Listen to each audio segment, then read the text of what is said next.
Fala pessoal, aqui quem fala é o Victor Lima Juliana Dias. e hoje nós vamos fazer mais um vídeo do PC em Dobro, analisando um personagem que fez aí um estardalhaço ultimamente nas redes sociais, um cara que é turrão, durão, casca grossíssima, personagem aí que faz tanto sucesso no mundo das séries hoje também quanto nos games. Quem é ele? Quem é? Joel Miller, o personagem principal da franquia The Last of Us. Ele foi o escolhido para a gente então se debruçar aqui e falar um pouquinho da história dele, do contexto do game, do contexto da série, na verdade. Isso é uma coisa importante de deixar claro, tá, pessoal? Hoje a gente vai estar se baseando nos eventos que aconteceram exclusivamente ali na série. O jogo tá de fora, então a gente só vai se basear nos eventos da série. Vai ter spoiler porque a série já acabou, então a gente vai analisar a série como um todo, tudo bem? Então, gente, se a gente for olhar só pro personagem do Joe, a gente vai ver realmente um homem muito durão, muito, como ele falou, né, durão sério, assim, que não quer se conectar emocionalmente com as outras pessoas. Ele é muito fechado, muito na dele. Mas se a gente olha pro contexto, a gente entende a história dele, tudo que ele passou, aí a gente consegue ver além dessa armadura que ele veste. Ele era uma pessoa, antes de tudo, ele era um cara brincalhão, ele era um cara de bem com a vida, bem humorado, e ele tinha uma filha adolescente. Mas aí chegou um caos absurdo no mundo por conta de um fungo. Fungo Cordyceps. Sabe qual é o mais curioso nisso tudo, pessoal? É que o fungo existe na vida real.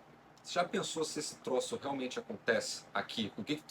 Cara, né, não consigo nem imaginar o que aconteceria. Mas vamos ficar um pouquinho mais despreocupados em relação a questões do fungo, porque biologicamente falando, vale esse adendo, o Cordyceps ele só afeta na vida real insetos. A temperatura que o corpo humano tem, né, em média de 35 a 37 graus, mata o fungo. Então não é possível que ele tome conta do nosso sistema nervoso, fazendo com que nós nos tornamos ali, né, meras marionetes do fungo.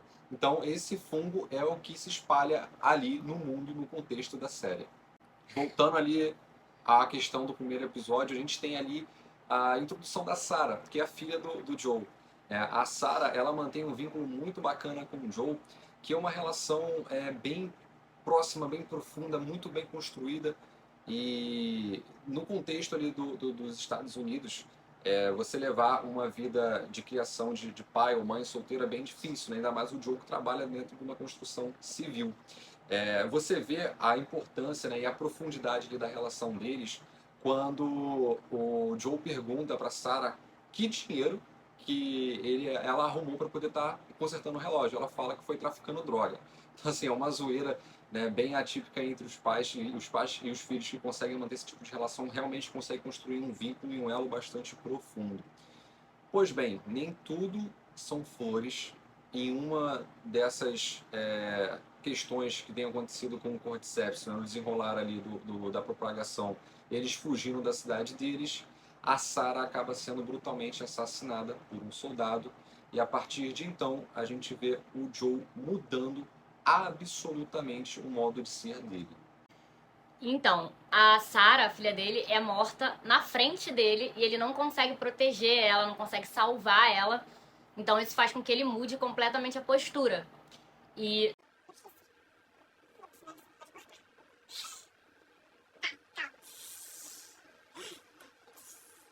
E por conta disso, desse evento, ele acaba se fechando e não consegue mais desenvolver esses vínculos com outras pessoas. Ele veste essa armadura como forma de se proteger mesmo, porque ele associa essa conexão emocional com o sofrimento. Porque ele tinha essa conexão com a filha morreu. Morreu agora, agorinha. Ele acabou de morrer. Ele não conseguiu salvar e ele, na cabeça deles, cria-se essa armadura de que se eu não me manter afastado, eu não vou correr o risco de sofrer. O Joe, você percebe que nos primeiros takes ali do primeiro episódio, ele é um cara bastante descontraído. No decorrer da série isso Muda. some completamente. Você vê que ele é um cara bastante apático, ele se mantém A muito... partir desse episódio, né? Sim, da morte da sim. filha, dali pra frente é outro Joe, com essa No armadura. primeiro episódio você tem um salto temporal de 20 anos e o Joe, ele é outra pessoa. Você vê que ele mantém essa distância nas relações, ele é um cara que não se aprofunda, ele é um cara que aparenta ser bastante apático, um cara que aparenta só pensar nele a princípio. E o curioso é o seguinte, é que depois que teve todo esse surto, as instituições praticamente sumiram. Você tem ali um grupo de revolucionários, dos vagalumes, e tem um grupo autoritário da Fedra, né, uns paramilitares a princípio que tentam fazer uma espécie de contenção para que não exista a propagação do contágio. E o Joe não é nenhum nem outro. Ele é simplesmente um contrabandista, né, que tenta alcançar uma espécie de recompensa, viver através de recompensas, fazendo favores tanto para um quanto para o outro. E nessa troca de favores, ele acaba se esbarrando com a Marlene, que é a líder ali, né, dos vagalumes, e acaba tendo a missão de transportar um objeto, um pacote, que é a Ellie, a outra protagonista da série. E a Ellie, ela é uma adolescente, assim como a filha dele, né? A Sarah, que ele perdeu aí há 20 anos. 20 anos atrás. E foi o que fez ele mudar, né? Se tornar essa pessoa mais fechada, mais durão. E ele precisa levar a Ellie em segurança até um hospital, Salt né? Lake City é um outro estado. Em outro lugar, enfim. Essa é a missão dele. E aquilo ali bate de frente com a grande questão da vida dele, que é não ter conseguido proteger e salvar a própria filha. E aí vem todo um gatilho, né? A Ellie é menina também, é uma adolescente, mesma coisa. E que ele precisa proteger justamente o que ele não conseguiu fazer. Então isso toca num gatilho e ele se fecha mais ainda. Você vê uma pessoa totalmente mal-humorada, fechada, ela tenta ali quebrar o gelo, tenta contar umas piadas, se aproximar dele de alguma forma, já que eles vão ter que passar esse tempo juntos. Mas ele não aceita, ele não deixa ela nem encostar na arma no começo. Tem toda uma super proteção, justamente porque bate nesse gatilho. Sim, a superproteção que a Ju está querendo dizer não é a superproteção dele com ela, mas sim dele com ele próprio. No sentido de que ele não quer demonstrar uma possível fragilidade da parte dele na questão emocional. E é muito interessante, logo no primeiro episódio também, que quando eles estão logo saindo da cidade, ele se esbarra com um dos soldados da Fedra que ele prestava favor, e ele iria assassiná-los, justamente pelo fato de eles estarem rompendo a barreira de proteção. E a imagem que vem de imediato na cabeça do Joe é do mesmo soldado que assassinou a Sarah no início do episódio, ou seja, 20 anos atrás. A reação do Joe nesse momento foi de proteção. Então você começa a perceber que ele reteve bastante coisas, bastante fantasmas ou demônios, vamos assim dizer, numa linguagem mais metafórica, problemas mal resolvidos em relação àquela situação específica, que fez com que ele partisse para o ataque e reagisse de uma forma bastante bruta o suficiente para assassinar o soldado apenas com socos. É como se cada soco do Joe fosse uma fala, né? um bocado do sentimento que ele queria colocar para fora e acabou sendo transformado em violência. Como se fosse meio que uma oportunidade dele estar vingando ali a filha, né, de alguma forma. Está fazendo o que ele não conseguiu fazer lá atrás. Sim, e uma coisa legal também é que à medida que a missão, né, a viagem em si vai sendo desenvolvida, vai indo para frente, você vê que o Joe acaba estreitando laços com a Ellie. Ele tem toda aquela questão ainda de uma proteção emocional da parte dele, de um mecanismo de defesa para que ele não se abra. Só que a Ellie, ela acaba entendendo um pouquinho do contexto pelo qual o Joe viveu, quando eles estão numa cidade chamada Jackson, e uma das personagens, que eu não me recordo o nome agora, fala para Ellie o que aconteceu com a Sarah, e o Joe depois ele se abre para a Sarah, falando que... Pra Sarah, não. Perdão. Pra Ellie. Ele fala para Ellie, os nomes não tem nada a ver, mas enfim, ele fala para Ellie que ele já tentou se matar por ele não ter suportado o fardo de não ter salvo a filha dele. Ele tenta dar um tiro nele mesmo, que pega aqui, ele tem até um problema de audição. Uma coisa interessante nisso tudo também é que a Ellie acaba abrindo mais aquilo. Deus. A Ellie acaba se abrindo numa questão de vulnerabilidade com o Joe também, quando ela fala pra ele que todas as pessoas que estiveram do lado dela se afastaram, abandonaram ela. E ele foi o único que não abandonou. Eu acho bacana que a série coloca isso de uma forma muito natural, assim. Não é nada de uma hora pra outra. Ah, ele conheceu a Ellie e aí já tá super apegado. Não, você vê realmente essa desconstrução ali desse trauma dele, ele lidando com esse trauma, com esse gatilho todo da filha, misturando tudo. Você vê ele lidando com isso aos poucos e naturalmente a relação vai se formando, né? Um vai aprendendo a confiar no outro, um vai abrindo a história pro outro, se botando vulnerável pro outro. Tem uma fala ali, um diálogo deles que eu achei sensacional, que ele conta essa história pra ela, eles relembram essa história do tiro, né, que ele tentou, e aí a Ellie fala pra ele, que bom que você não conseguiu, né, que você não acertou esse tiro e que o tempo passou, como se o tempo tivesse feito o trabalho todo sozinho, né, curado ele. E aí ele fala pra ela, não foi o tempo, querendo dizer que foi ela, né, a relação com ela, essa construção dessa relação que fez com que ele conseguisse aos poucos ressignificar a morte da filha, a perda da filha dele.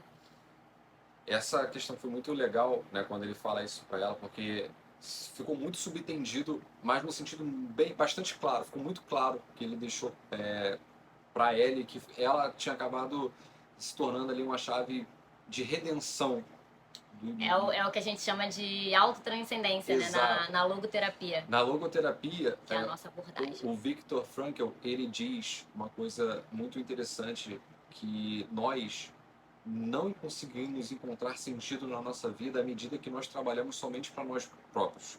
E você via que o Joe, ele tinha uma relação consigo bastante egoísta. Egoísta no sentido dele só fazer coisas para si. E quando ele vai se abrindo com a Ellie, ele acaba fazendo esse direcionamento de se apontar para outra coisa para além dele. No caso, uma pessoa. E o interessante é que você vê o desenvolvimento. Ele sai de uma relação objetal com a Ellie, porque ele via ela realmente como um pacote a ser entregue. Ele tratava ela como uma coisa. Não tinha uma relação emocional, né? Era só uma missão. Ele era frio, né? E quando ele começou a abrir isso, você vê que ele consegue atingir um nível de vivência maior. Por isso, o Viktor Frankl fala que nós somos tão frustrados e que isso acaba trazendo bastante patologias, doenças para nós, porque quando nós fazemos ações somente que visam a gente não se preenche. Mas quando a gente faz ações que direcionam o impacto para outra, alguém, né, que ele fala da autotranscendência. Nós nos preenchemos com isso. A Ellie trouxe esse preenchimento, trouxe esse sentido para a vida para o Joe.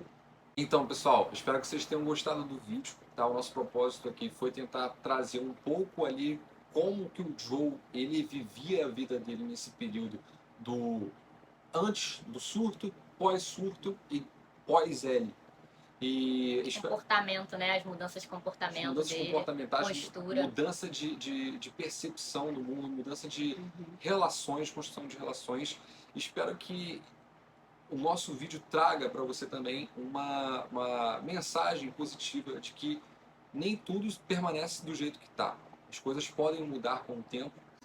E que tudo bem ser vulnerável, se colocar vulnerável diante da vida, das experiências, se abrir mesmo para as experiências, para o que a vida te coloca, mesmo que sejam experiências ruins ali, porque ali, no caso, eles estão vivendo um caos completo.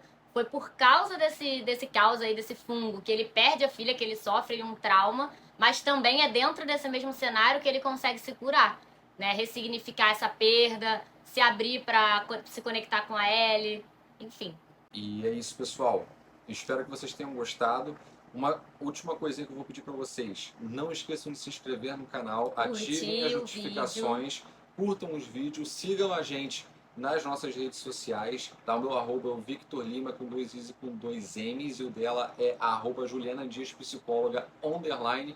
Siga-nos lá, deixa aqui uma sugestão caso você tenha de algum personagem que você queira. Algum personagem ou tema que você se interessa da psicologia, deixa aqui que a gente vai ver.